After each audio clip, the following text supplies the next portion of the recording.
2024 parliament ఎన్నికల్లో యూపీలో BJP ఘోర పరాజయం పాలైంది.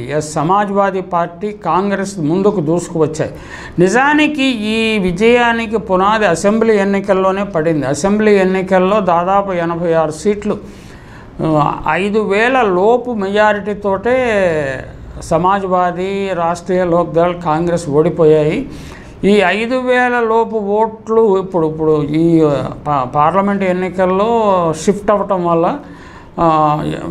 పార్లమెంటు ఎన్నికల్లో సమాజ్వాదీ, కాంగ్రెస్ ఘన విజయం సాధించాయి.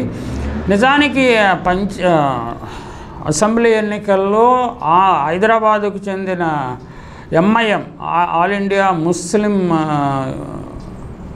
ఎంఐఎం ఉంది కదా, ఆ నాయకుడు చేసిన ద్రోహం వల్లనే బీజేపీ నెగ్గింది అని ముస్లిం వర్గాల్లో చాలా బలమైన అభిప్రాయం ఉన్నది.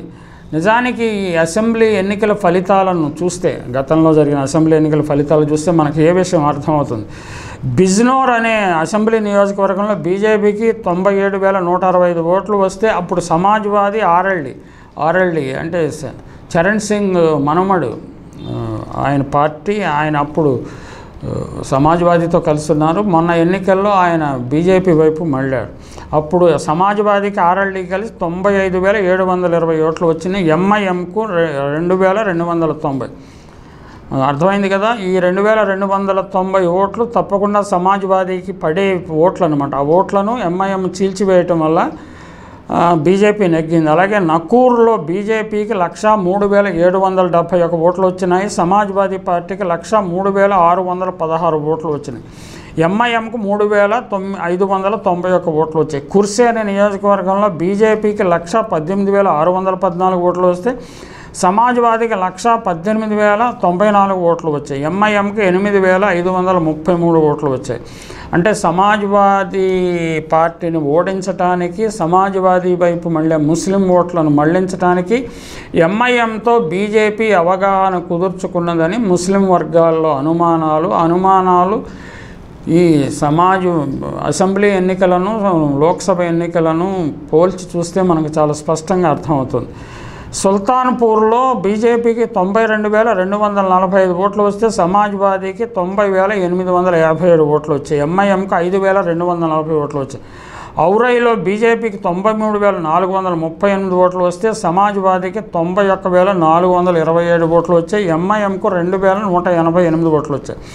షాగంజ్లో బీజేపీకి 76,035 ఓట్లు వస్తే సమాజ్వాదీకి 70,370 ఓట్లు వచ్చాయి. అక్కడ ఎంఐఎంకు 7,070 ఓట్లు వచ్చాయి. ఈ ఓట్లన్నీ ఖచ్చితంగా సమాజ్వాదీకి పడే ఓట్లే. దానిని చీల్చివేయటానికి ఎంఐఎంను పావుగా బీజేపీ ఉపయోగించింది. ఆఖరికి బీఎస్పీ నాయకురాలు మాయావతిని కూడా పావుగా ఉపయోగించింది ఆ ఎన్నికల్లో. చేసిన పాపం ఎన్నికల్లో సమాజ్వాదీ కాదు, బీఎస్పీకి ఉన్న 11 అసెంబ్లీ పార్లమెంటు సీట్లలో ఒక్క సీటు కూడా నెగ్గకుండా పోయింది. 0కు వచ్చేసింది మాయావతి పార్టీ. ఇక ఫిరోజాబాద్లో బీజేపీ 84,225 ఓట్లు వస్తే ఎస్పీకి 70,957 ఓట్లు వచ్చాయి. ఎంఐఎంకు 16,290 ఓట్లు వచ్చాయి. బీజేపీ గెలిచింది. 200 ఓట్ల తేడాతో 7 సీట్లు గెలిచిందట అసెంబ్లీ ఎన్నికల్లో. యూపీ అసెంబ్లీ ఎన్నికలు 500 ఓట్ల తేడాతో 23 సీట్లు గెలిచిందట. 1000 ఓట్ల తేడాతో 49 సీట్లు గెలిచింది. 2,000 ఓట్ల తేడాతో 86 సీట్లు గెలిచింది. 86 సీట్లు గెలిపించడంలో ఓవైసీ తన ప్రాణాలు వచ్చి బీజేపీని గెలిపించారు. 2024లో నరేంద్ర మోడీ విజయం సాధించడానికి కొంత పునాది అక్కడ పడింది. ఆయన కోరుకున్న స్థాయిలో యూపీలో సీట్లు సంపాదించకపోయినా కొన్ని సీట్లైనా గెలవటానికి ఎంఐఎం చేసిన పరోక్ష సహాయమే అని ముస్లిం వర్గాలు అనుమానిస్తున్నాయి.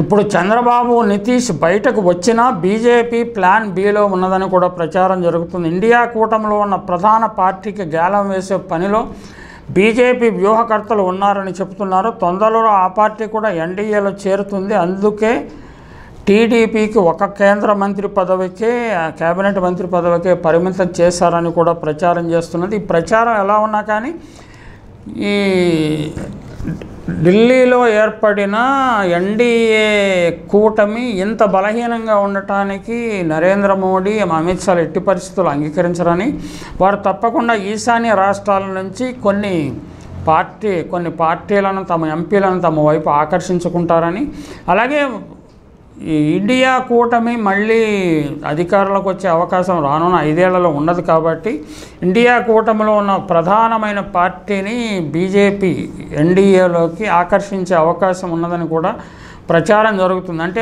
ఒకసారి ఒక పార్టీని ఆకర్షిస్తే అప్పుడు నితీష్ కుమార్ కానీ చంద్రబాబు కానీ డిక్టేట్ చేసే మోడీ ప్రభుత్వాన్ని డిక్టేట్ చేసే అవకాశం ఉండదు.